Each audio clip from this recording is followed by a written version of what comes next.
Imagine this. You wake up one morning and everything feels heavier.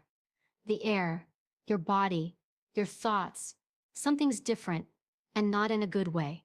Maybe it's the silence after someone's gone. Maybe it's the echo of words you wish you'd never heard, or maybe it's just the weight of carrying too much for too long. And suddenly, life hurts. Not the kind of hurt that shows up with bruises or casts or stitches. No, this is the quiet kind. The kind that creeps in and makes your chest tighten at 3 a.m. The kind that turns your own mind into an enemy.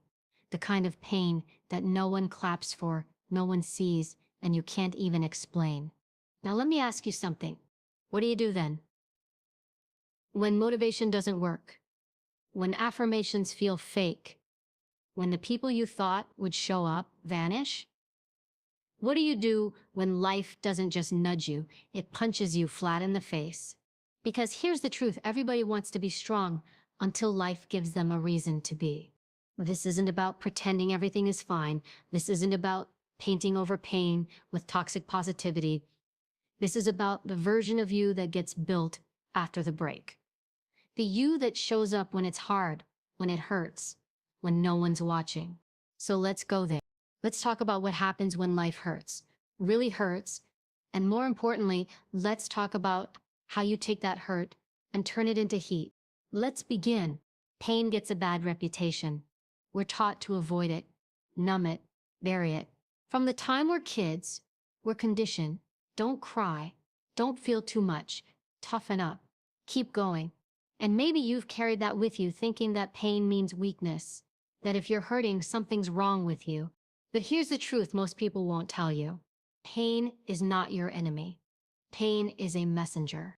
It's the body's way of getting your attention. It's life's signal that something needs to change. Something needs to be seen.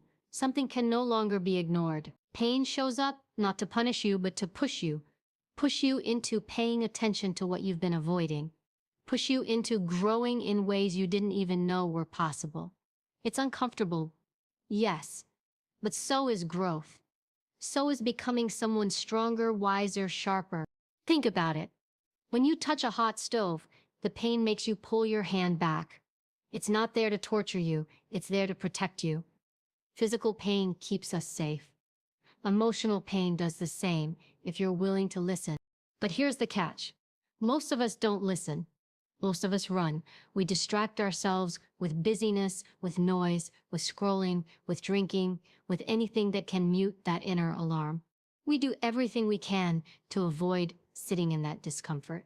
Because facing pain means facing truth. And sometimes the truth is brutal, that something we loved is gone, that someone we trusted betrayed us, that the life we built is no longer aligned with who we are. And the truth? It stings. But ignoring it won't make it go away. It just buries it deeper.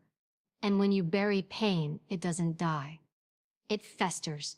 It leaks into your thoughts, your choices, your relationships. And slowly, it starts to shape you, not into someone stronger, but someone more guarded, more afraid, more disconnected from your own life. You have to get to a point where you stop treating pain like a curse and start treating it like a compass. Every person you admire has been shaped by pain. That person who speaks with power, they've cried behind closed doors. That person who walks with confidence, they've been doubted, rejected, laughed at. That person who leads others, they once didn't know how to lead themselves. Pain is part of the process. Not one of them escaped it. They just learned how to listen to it. Pain says, "You're not okay, and it's time to stop pretending you are." Pain says, "This chapter is over, but you keep rereading it." Pain says, "You're outgrowing this version of you, and it's time to evolve." And if you listen closely, pain will reveal your blind spots. It'll show you where your boundaries need to be stronger. It'll reveal who truly supports you versus who is just there for the good times. It'll expose what you've tolerated for far too long and where you need to reclaim your power. See, when you flip the script, pain becomes fuel. It becomes the fire that forges the real you. Not the polished version, not the Instagram version, but the version that walks through the storm with cracked skin and a steady heart. But that only happens if you're willing to feel it, fully. Not numb it, not sugarcoat it, not pretend you're over it before you are. You have to face it, sit with it, let it break you open, but not break you down. You see, there's a point in every person's life where they hit that wall, when it feels like nothing is working, when everything hurts, when you question everything about yourself, your strength, your purpose, your future. That's the moment people either collapse or rise. And rising doesn't mean the pain disappears. It means you stop running from it and start walking through it, step by step, breath by breath, one small decision at a time. Some days it'll feel like survival, other days like progress. But both are part of the journey. And if you keep walking, no matter how slow, no matter how messy, there will come a day when that pain doesn't sting the same. It'll still be there, yes, but now it's woven into your story, not as a wound, but as a mark of transformation. Proof that you were there, you felt it, and you came through it. So no pain is not your enemy. It's your wake-up call. It's the quiet whisper that turns into a roar when you've ignored it for too long. It's not here to destroy you. It's here to show you what you're made of. You're not weak for hurting. You're not broken for crying. You're not failing because it's hard. You're human, in pain. That's part of the deal, but so is resilience. So is growth. So is power. You don't get one without the other. So don't fear the pain. Don't hide from it. Don't apologize for feeling it. Listen to it, and then use it. There's a moment in life, sometimes quiet, sometimes explosive, when something inside you breaks. It might be the day you lose someone you thought you couldn't live without. It might be when everything you worked for falls apart in front of you. Or maybe it's something that happens over time, so slowly that you don't even realize how far you've drifted from yourself until one day you look in the mirror and don't recognize who's staring back. That's the break. It's not dramatic like the movies. It doesn't come with theme music or dramatic speeches. It usually comes in silence, in stillness, in the kind of pain that no one else sees because you've gotten so good at hiding it. That's when you start to believe the lie that being broken means you've failed, that something is wrong with you, that this is it. This is where the story ends. But that's not how this works. Being broken doesn't mean you're finished. It means you're human. You can be broken and still choose to rise. In fact, the people who rise the highest are often the ones who fall in the hardest. You want to know the truth? Life doesn't care about your plans. It doesn't ask for permission before it turns everything upside down. Sometimes it delivers heartbreak, loss, betrayal, failure, without warning, without explanation. And when it does, you'll feel like you've lost control. You'll feel raw, exposed, empty. And in that moment, you might want to give up. You might tell yourself, what's the point? But here's what most people won't tell you. You don't have to feel strong to act strong. You don't have to be healed to take the next step. You don't need to be fearless to move forward. All you need to do is decide that this pain, this fall, this chapter will not be the end of you. You can be a total mess with tears running down your face and still make the choice to stand up. You can feel like your heart's been ripped out and still decide to breathe through it. You can feel hopeless at 2 a.m. and still choose to try again at 7. Resilience isn't about bouncing back like nothing happened. It's about carrying the pain with you and still moving. It's walking forward with the cracks showing, the scars visible, the weight real, and saying, I'm still here. And let's be honest, it takes courage to rise when you're broken. Because rising means you're stepping into uncertainty. You're showing up even when you're not sure how. You're risking more hurt, more disappointment, more vulnerability. But you do it anyway. Why? Because some part of you knows there's more to this story. Because somewhere inside, buried beneath the pain, is a fight. You might not hear that voice yet, that's okay. It's quiet at first, but it's there. It shows up in the smallest moments. In the breath you take. When you want to scream in the morning, you get out of bed even though you didn't sleep. In the text you send asking for help when your pride says to stay silent. That's you rising. It doesn't look glamorous, it's not picture perfect, but it's real. And it's powerful. Because here's the truth, pain can break you open or it can break you down. And you get to choose which one it is. You can use the pain to stay stuck in bitterness, anger, regret. Or you can use it as fuel to rebuild something stronger, something deeper, something more aligned with who you're becoming. You don't have to erase what happened to start again. You're allowed to carry it. You're allowed to remember. You're allowed to say, that broke me. But then right after that, you get to say, and I still rose. No one gets through this life untouched by pain. No one escapes without breaking at some point. But the strongest people aren't the ones who never break. They're the ones who learn to rise differently after they do. They rise with more wisdom, more clarity, more compassion, more grit. Because when you've been to the bottom, when you've sat in the darkness, when you faced the part of yourself that didn't think you could keep going, and then you did, you become something unstoppable.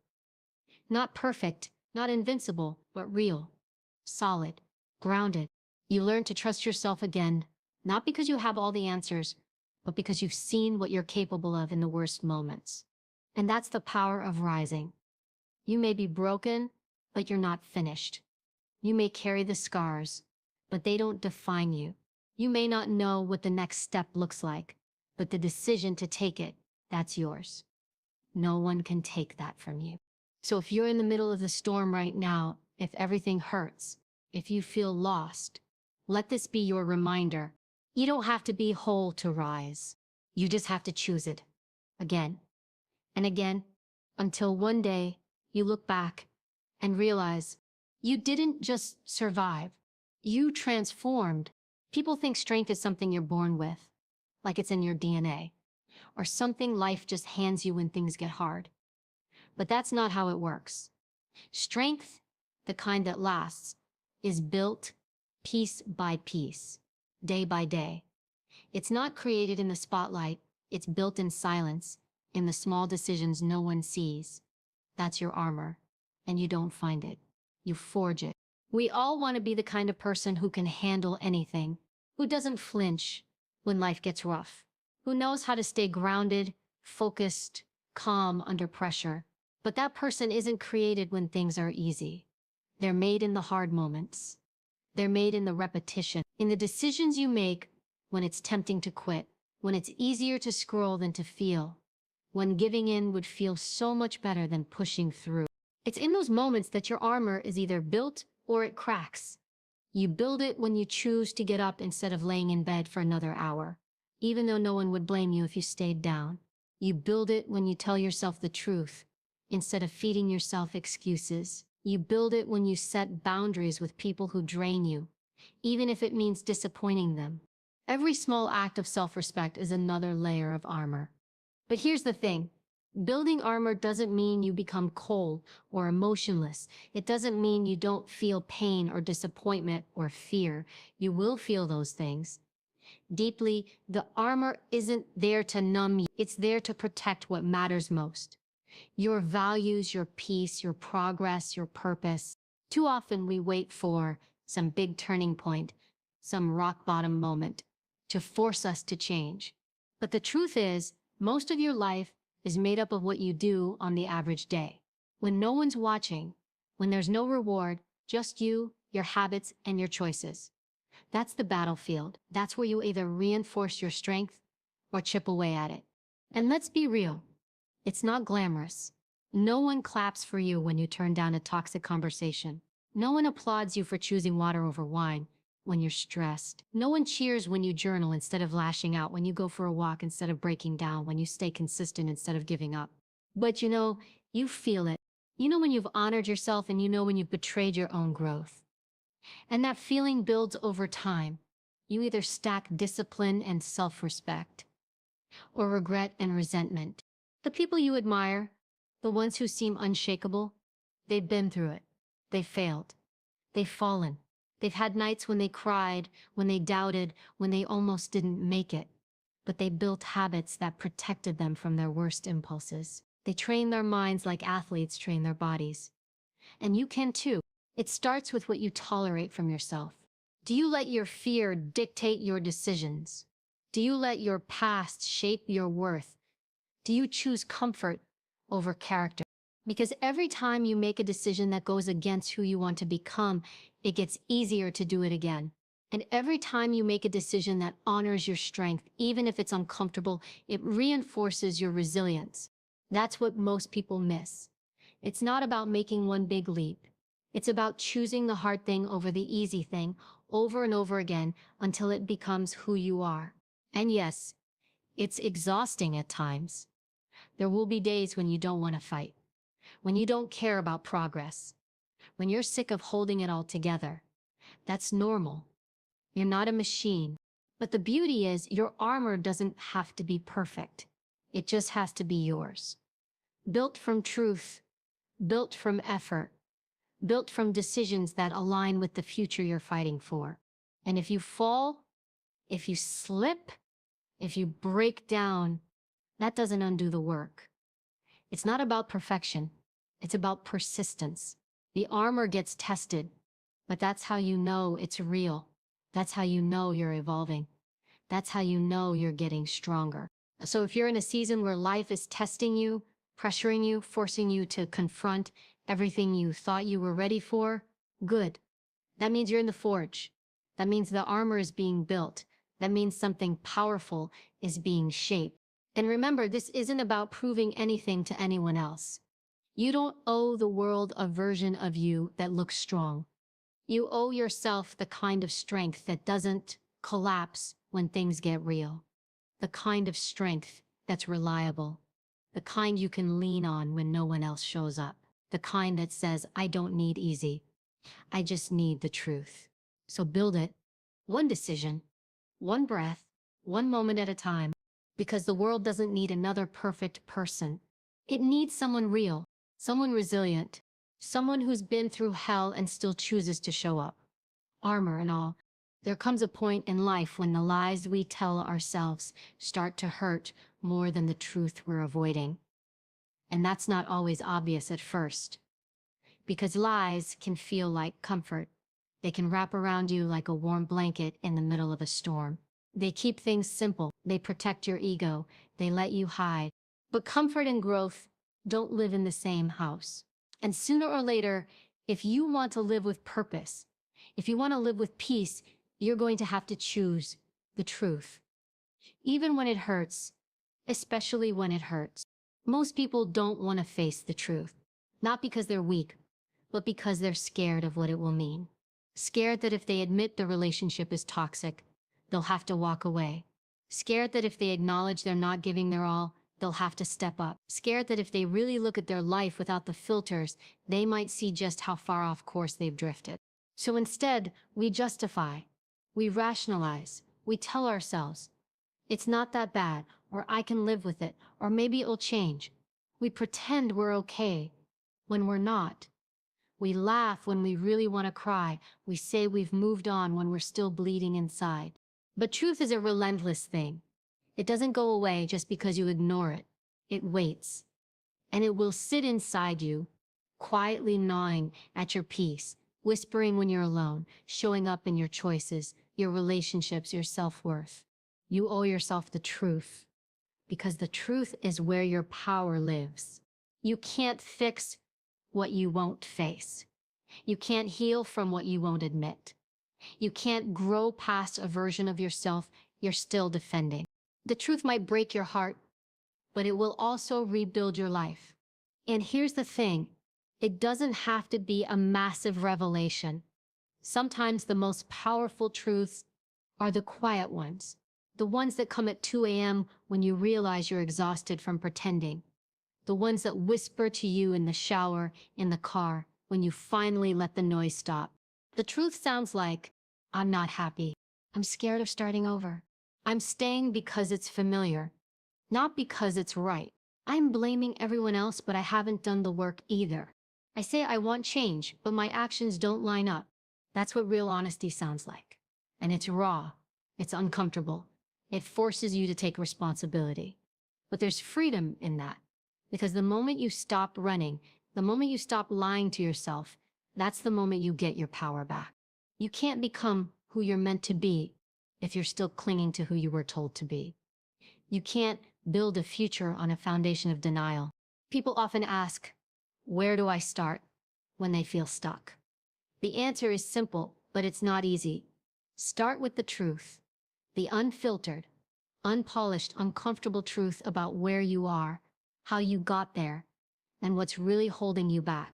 Maybe it's fear, maybe it's pride, maybe it's the version of you that's still trying to prove something to people who stopped watching years ago. But you have to call it out. You have to stop playing the part and start facing what's real. Because pretending costs energy. It drains your spirit, and eventually, it leaves you feeling like a stranger in your own life. The truth gives you clarity, and from clarity, you can choose. You can shift. You can start again, not from a place of shame, but from a place of ownership. Yes, it's going to sting. Yes, it's going to make you question some of the choices you've made, but it will also reconnect you to yourself. And in a world that constantly tries to pull you in 1,000 directions, that connection is everything. And here's the beautiful part. The truth doesn't need to be perfect. It just needs to be yours. You don't have to explain it to anyone. You don't have to justify it. You just have to own it. Because once you do, the path becomes clearer. Maybe not easier, but clearer. You'll know what needs to be released, what needs to be rebuilt, what boundaries need to be drawn. You'll stop asking for permission to change. You'll stop waiting for signs. You'll start becoming someone who doesn't just survive, but lives wide awake, fully aligned. So if you're tired, if you're stuck, if you're aching for something more, start there. Start with the truth. Rip off the mask, turn on the light, stand in the mirror and say what needs to be said. Not to tear yourself down, but to finally set yourself free. Because no matter what anyone told you, you are strong enough to face what's real. You are brave enough to choose yourself. And you deserve a life that isn't built on illusion, but on truth, even when it hurts, especially when it hurts. There's a moment in every journey when you look back, not because you want to return, but because a part of you still aches for what once was. You think about who you used to be before the pain, before the loss, before the disappointment, before life shifted in ways you never expected.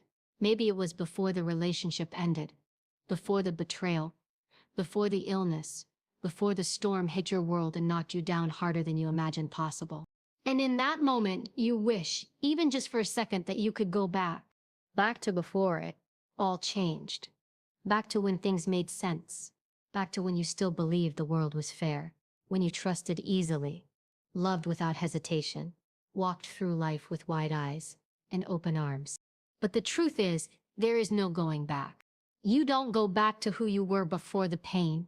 That version of you, beautiful as they were, doesn't exist anymore. And that's not a loss. It's evolution. Because pain, for better or worse, is a kind of teacher. It burns away the parts of us that were naive, unprepared, unfinished. It breaks the illusion of control and leaves us standing in the ashes with a choice: shrink into bitterness or rise with new depth. And when you choose to rise, you don't rise untouched. You rise with scars. Scars are the proof that you were broken, but you healed. They are the reminders that something tried to destroy you and failed. They mark the places where you bled, where you screamed, where you begged for mercy and kept going anyway. There is no clean, polished version of healing. It's messy, it's ugly, it's full of days when you don't recognize yourself, and nights when the weight feels unbearable. But slowly, you start to breathe again. You start to move again. You start to feel again. And every time you do, you're building a new version of yourself. Not to replace the old, but to honor them. To carry forward the lessons they couldn't have known before. Everything changed. You don't go back to life before the betrayal, but you learn what trust really means. You don't go back to life before the loss, but you learn how deep love can run. You don't go back to life before the breakdown, but you learn how strong you are when everything else falls apart. Moving forward with scars doesn't mean you pretend it didn't happen. It means you stop letting it control you. It means you say, yes, this happened to me and I'm still here. It means you stop performing for the world and start showing up for yourself exactly as you are, wounded, wise, and wide awake. You can miss the past and still move forward. You can grieve what was and still grow. You can hold the memory and still choose the mission. The hard truth is, there's no map for this part of the journey. No one can tell you how to rebuild. No one can walk your path for you. But here's what you must understand. Forward is the only direction you can go. Even if you're crawling, even if your heart still hurts, even if you have to take breaks to catch your breath, you move forward not because it's easy, but because staying stuck is no longer an option. And yes, there will be days you questioned everything. You'll wonder if you're doing it right. You'll miss the comfort of what you once knew. But comfort isn't the same as purpose. And going back to who you were isn't the goal. Becoming who you're meant to be. Scars don't make you weak. They make you real. And real is rare in a world addicted to pretending. You weren't meant to go back to a version of yourself that didn't know what you now know. You were meant to integrate it, to carry it with you, not as a burden, but as wisdom, as power, as proof that nothing can truly break you if you refuse to surrender your soul. You'll never be the same after what you've endured. But that's not a tragedy. It's a triumph. You have seen the inside of pain and still found a way to show up. You have felt the fire and chose not to be consumed. You have lost pieces of yourself and still managed to build a life worth living. So no, there is no going back, but forward. Forward is where your future is. Forward is where the healed version of you begins to thrive. Forward is where peace replaces the ache, where clarity replaces the chaos, where resilience becomes your foundation, not just for surviving, but for building something greater. You are not who you were before. It all broke. You are someone deeper, someone stronger, someone forged in the fire and born again, not in spite of the scars, but because of them. So let the scars stay. Let them tell your story. Let them remind you that even in your most broken places, you were never defeated. There's only forward now, and forward is enough. If you've made it this far, then hear this clearly. This moment right now, this breath you're taking is proof that nothing has managed to destroy you. Yes, life has hurt you. It's tested you. It's broken parts of you that you thought were unbreakable. But it didn't end you. You're still here, maybe bruised, maybe weary, maybe uncertain, but still here. And that means you still have power. You still have choices. You still have the ability to rise. You don't need to be healed to take the next step. You don't need to be fearless to start again. What you need is truth, courage, and the grit to keep moving forward with your scars, with your story, and with your integrity intact. Let go of the fantasy of going back. Let go of the shame for where you've been. You don't owe the world perfection. You owe yourself honesty. You owe yourself a life that is real, raw, and fully yours. So don't wait for someone to save you. Don't wait for life to get easier. Don't wait for the pain to disappear. Use it. Learn from it. Let it sharpen you. Let it build you. Because the most powerful version of you is not the one who's never been hurt. It's the one who was and still chose to stand. You don't walk away from pain empty-handed. You walk away with the kind of strength no comfort zone can ever give you. The world may not always recognize your resilience, but you will. And that's enough. Now take everything you've been through and own it. Not as a victim, not as someone waiting for life to change, but as someone who is becoming unshakable. No matter what comes next, you've already proven one thing. You are not done, and you are not going back. You are going forward with fire in your soul, scars on your skin, and a voice that finally says, "This is my life, and I will rise."